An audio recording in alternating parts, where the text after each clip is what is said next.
folks. Welcome in. It's year number 6 of the Seven Rivers Racing Show here on KQEG TV. I'm Dan Dyker, the voice of the Mississippi Thunder Speedway, and I'm starting my 10th year at the Crosse Fairgrounds Speedway. I want to thank you for joining us again for 6 straight years. The best racing action, actually the only racing action in the area.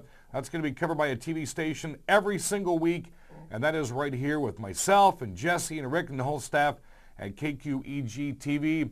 The show, again, like we've done in the past, it's being viewed live on Thursdays at KQEGTV.com. You can also check it out Fridays, Saturdays, and Sundays, the entire schedule at KQEGTV.com. Also, it airs a half an hour before the Nights of Thunder Crosse Speedway replay on Thursday nights and Sunday nights, 6:30, and then the races recap start at 7. Got some new sponsors on board this year. I want to thank them for coming along as well. Kerry Heating and Air Conditioning has been here for quite a while, and the fine folks at Pizza Hut and La Crosse. I want to thank them for jumping on, as well as the other sponsors of the program this year. Well, we're going to start things off in a hurry. When I say in a hurry, the next 3 weeks are going to be action-packed. Coming up on Sunday, we're going to start things off at the Dells Raceway Park. Following Sunday, we're going to be at the La Crosse Fairgrounds Speedway. That following Friday, back at the dirt track in Fountain City, the MTS opener as well. So we thought we would talk a little bit today, preview what's coming up on Sunday, the second annual Icebreaker 100 at Dells Raceway Park. I'll be up there announcing the Great Northern Sportsman Series and the newly developed Midwest Dash Series, both of those being promoted by Greg Oliver. Of course, Wayne Lensing and Dan Lensing helping to put together that big super late model race, the 100-lapper coming up on Sunday. Gates are going to be opening up at noon. Racing is going to be starting at 12 o'clock. You can check out DellsRacewayPark.com for more information.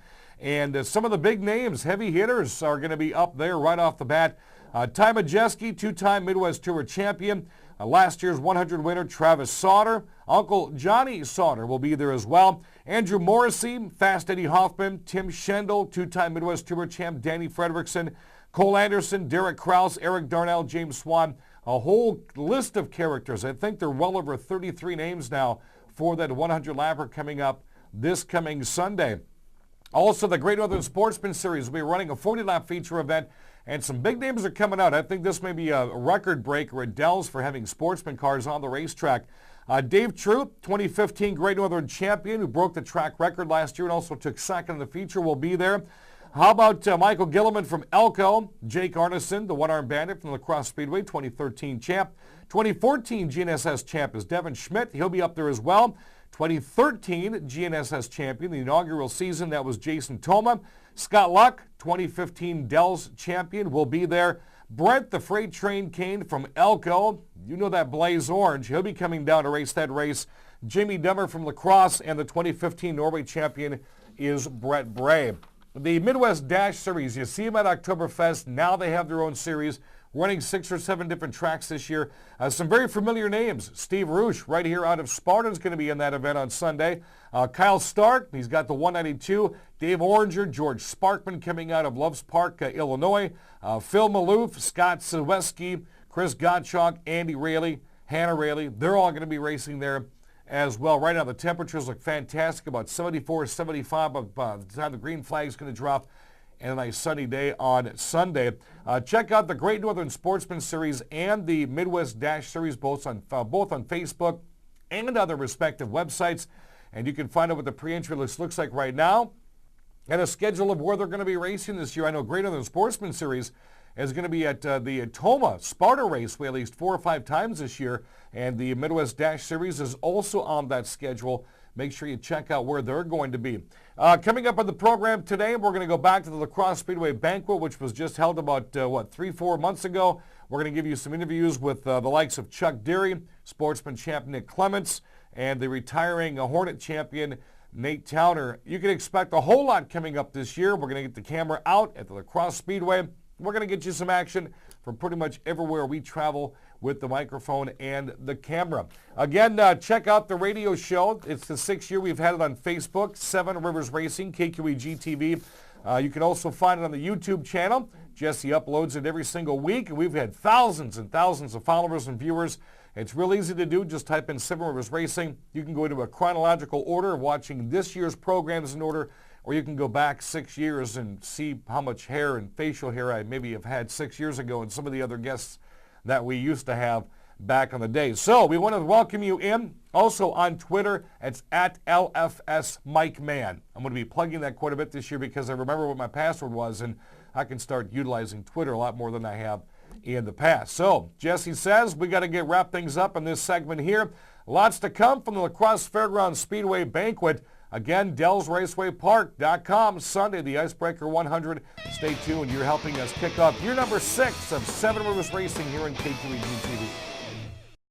Whatever your perfect temperature, you'll enjoy consistent comfort with the heating and air conditioning systems homeowners rank #1. American Standard Heating and Air Conditioning. Get up to $1,100 off on select American Standard systems. Call Carey Heating or visit AmericanStandardAir.com for complete program eligibility, dates, details, and restrictions. Carey Heating and Air Conditioning, your residential specialist. Hi folks, Seven Rivers Racing, KQEG TV. I'm Dan Diker. A lot of different segments over the next couple of weeks as we were filming at the world-famous La Crosse Fairgrounds Speedway Banquet. And we had a great time. We're going to be talking to a lot of champions over the next couple of weeks and some newcomers to the Speedway that had a nice time and had a great time racing this year. Thought we would start things off on week number, this is year number 6, believe it or not, of doing the program. And the very first show, we're going to kick things off with the man with all the kind of hats. Taking a little break during the winter time. Hopefully he's got some hunting in and can watch his son Nick do some hockey. And that will be the general manager of the La Crosse Fairgrounds Speedway, Chuck Deery. Chuck, how was your winter?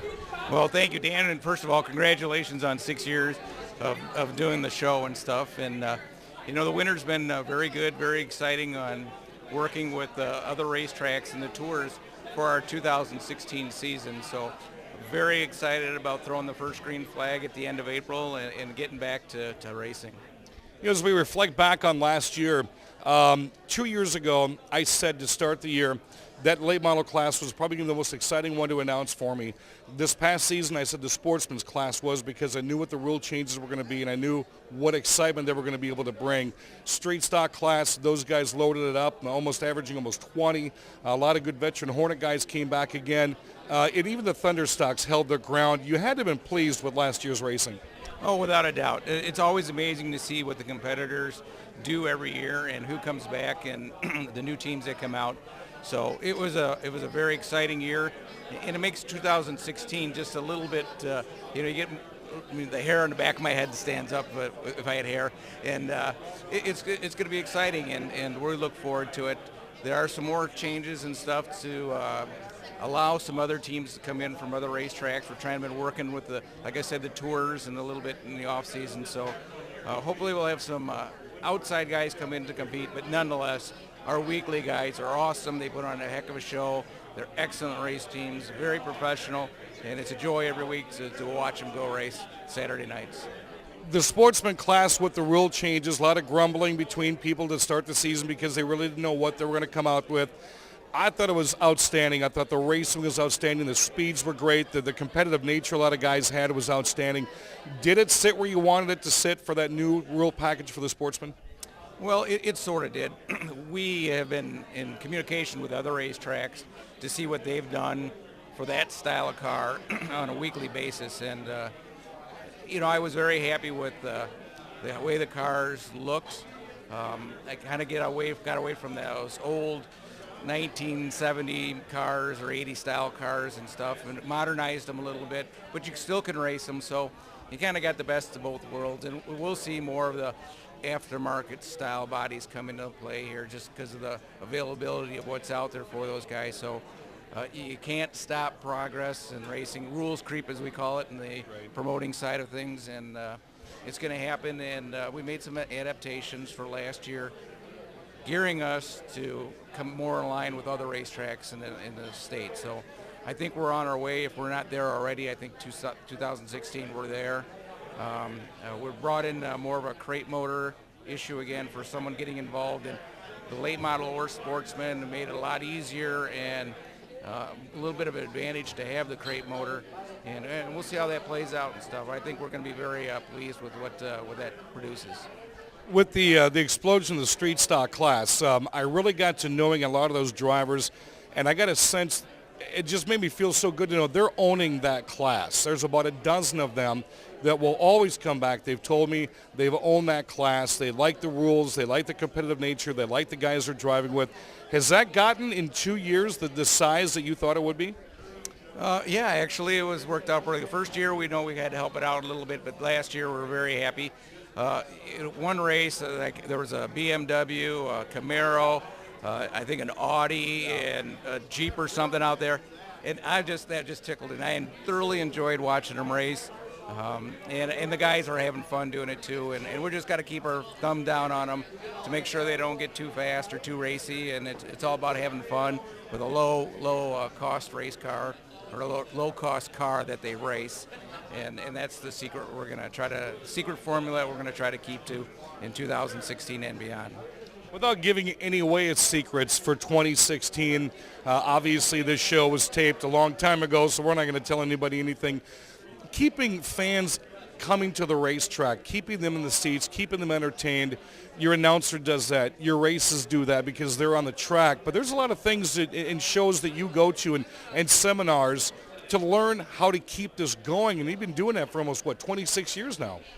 Yeah, it's an interesting business to say the least, but the bottom line is that the people that work for me and at the racetrack, for the drivers and for the fans, we're race fans, and we want to see what they want to see, and we have the luxury of changing things to see the way we want to see them, and if we want to see them that way, so do the fans, and that's our philosophy is we're race fans first, and then put on the races from there. And so starting on time, ending on time, having fast, no delays, that if we can avoid them, and entertaining the crowd, and that's the joy we get out as promoters and staff of the Speedway, is presenting that show to our great fans. And then the bonus part of it is we're fans and get to watch the great show. So it's something that's it's unique, and I feel blessed to be able to do it every year. And I have a great staff. Thank you, Dan, and to be able to help out every year and put on the great show. You know, Rick Wilson's doing our taping here during the awards banquet. Comes out every Saturday night. If he's not there, one of his staff is there. These things go on TV. It's got a huge following. Beyond that, when you talk about the radio side and the TV side, the La Crosse Speedway really got into the digital era last year, really hitting social media, really hitting Twitter, doing a lot of things between you and I with fan photos on Twitter. Can we expect more of that? Without a doubt, the social media is a fluid medium that it changes every year, and we try to be on the cutting edge as much as we can be. But we're copycats. We'll check other racetracks, see what they do, other sporting complexes, and see what they do, and go from there. And there's some things we won't do that we're very, very nervous about. We're not very happy about people being able to report the races while they're at the races. We want folks to come out and witness it live. We don't want people to turn into Xbox, robots.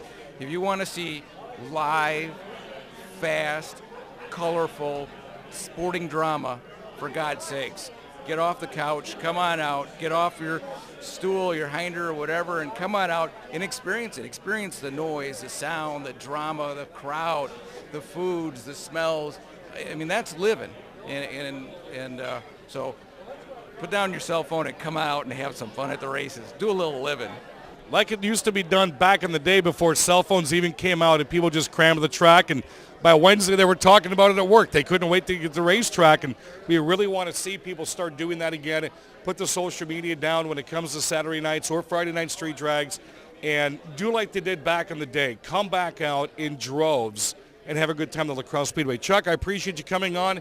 Congratulations to another successful Oktoberfest, and we'll talk to you in a couple of weeks. Appreciate it, and thank Rick for being there every week as well and stuff, and we look forward to it, and let's have fun in 2016.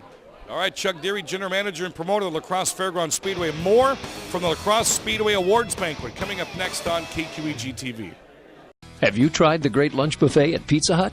Monday through Friday, 11 a.m. to 1:30, Pizza Hut in La Crosse and Winona offers you an all-you-can-eat lunch buffet for just $5.99. All the salad, pasta, breadsticks, and, of course, delicious piping hot pizza you can eat. How about dinner? Well, don't cook tonight. Pizza Hut's got a great deal. It's the Pizza Hut Dinner Box, a medium one-topping pan pizza with breadsticks and Cinesticks, all just $10 at your La Crosse and Winona Pizza Hut. Call for delivery or order online. Pizza Hut. Welcome back to Crosse Speedway Banquet. I'm Dan Dyker, KQEG TV, Seven Rivers Racing. Doing a little mingling, and here in a couple of moments, going to be giving out some big-time hardware. My next guest, he's got some hardware coming, and he worked for it like you wouldn't believe. It was the Kachow number 8 this year. He was your Dean Satellite and Sportsman champion, and that would be Mr. Nick Clements. Nick, how are you? Good, thank you. You look very dapper. The shiny maroon going on, the bow tie. Yeah, my wife picked it out, so I didn't. Did she make you wear it? No, not really. It was kind of my idea, but not really. I still think it looks good. I really do. Hey, congratulations on that Sportsman's champion, man. I tell you what, we just had Steve Bachman on here a couple segments ago. I said, Steve, and I told Chuck Deery, I said, I got a feeling that Sportsman's class with this rule package and how excited the drivers were to get some of these things into play was going to be one of the most exciting to announce this year. And I'll tell you, hands down, with you at the lead, it was. Yeah, we had a lot of fun this year. It was some of the closest racing I've ever been involved with. So, I'm looking forward to next year. I think we're going to change a little bit more, get in the right direction, and hopefully we're just as competitive as we were this year. When you started last year, you piled up, I don't even know how many quick-time qualifications. And then the feature ones were coming. The heat races you didn't even have to worry about. Did you think you were going to have that much success year number 1 of that rule change? No, not really. We really didn't know what we would have until qualifying, and then we ripped off a time like that, and it kind of floored me. But after that, we knew we would have a good piece, and Ryan Powell and Randy Humfeld and our crew, they kept the car going all year. You know, the big buzz at Oktoberfest were drivers that were coming in that knew, hey, La Crosse has changed something in the Sportsman. And I heard from a lot of drivers that don't race here on a regular basis on how much fun that was. Did it feel good to compete with those guys, the Dave Troots and the Devin Schmitz? Yeah, it's always good to bring in other competition. It'd be nice if they'd be able to run here full-time, but it's good to bring in other competition. I think our rules are going to go so they can come race more often because, that's what brings fans is race cars. So hopefully we can get more race cars and bring more fans to the stands. You know, night after night, the car, loved the way you guys had that thing painted up this year. I gave it the nickname of the Kachow with your wife. As soon as I saw the lightning on there, the lightning and the thunder theme, how comfortable were you getting into that car? Because, right out of the chute, you let everybody know, I'm going to win in this car, I'm going to be fast in this car. Did you have to make a lot of changes throughout the year? This year, no. Last year I drove it and we completely changed everything. Randy and I drive completely different.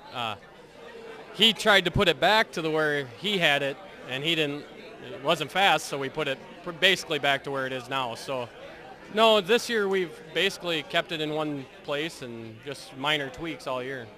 Steve Bachman comes back into the fold. You've already wrapped up the championship, and now the both of you are looking at getting this chase with a couple of other drivers. What's going through your mind there? Because you know that he was out there for one thing, and that was to win races. Oh, and we understood that, and I knew we'd be there at the end as long as we just finished the race. That's what I've always been taught from watching Kevin Noodleman, Holthausen, Carlson. You have to finish to be able to win. You're not going to get any faster by wrecking cars, and that's kind of been my motto. It's been kind of driven into my head, so I knew it was going to be tough. Steve's fast. It was fun. That chase was really cool. I'm glad it didn't count for the real points, but... And then you get into Oktoberfest, the decision to have Randy Humfeld jump behind the wheel and gain success. Yeah, it was something we kind of promised him.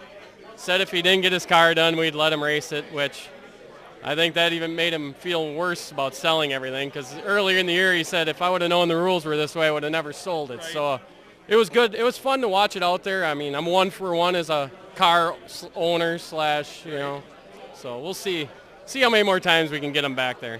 The other thing I noticed, I'm always down to the pits, and I'm seeing everybody every single race night. There was a lot of calmness in your pit this year. You were right next to some guys you've been with in the past. You've relied on each other back and forth. But there wasn't like a big sense of urgency coming out of your pit. There was this calmness, which I think conformed into how you guys settled into the car this year. Yeah, I mean, when we originally bought the car, it was to win a championship. That was, I mean, there's no doubt about it, in which we bought a championship car, so it was kind of our expectations.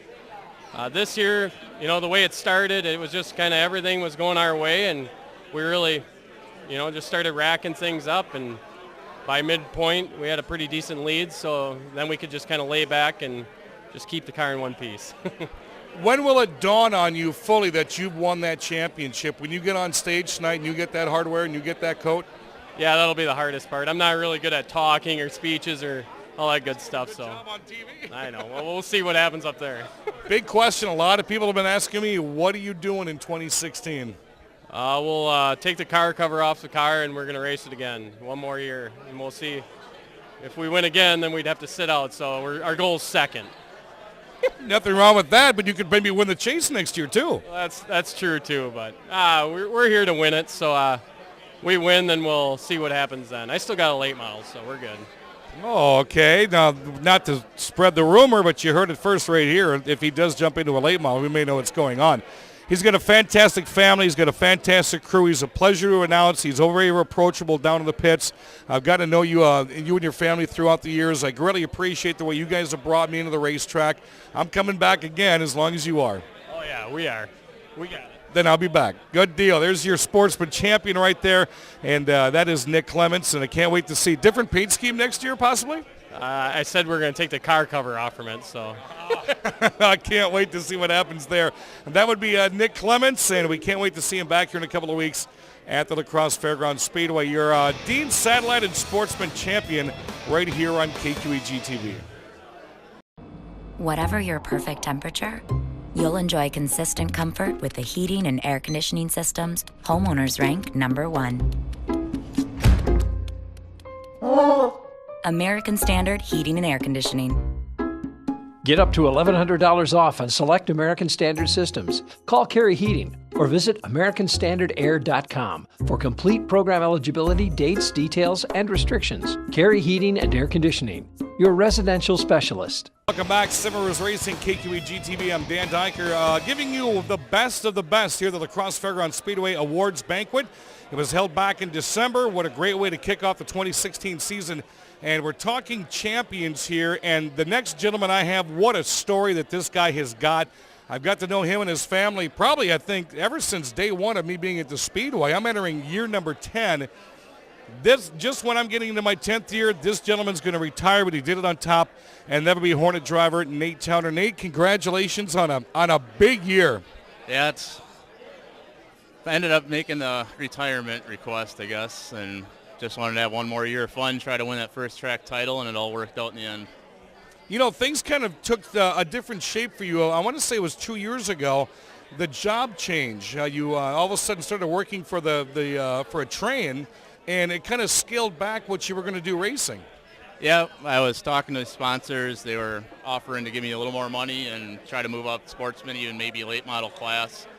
A couple of people thought I had the talent for it, but yeah, I ended up started for the railroad in March of 2012, and kind of lost a little bit of the time on weekends. We only get a couple of weekends off a month, so couldn't really race for points other than the Hornets, so I decided to stick with that and try to get the title.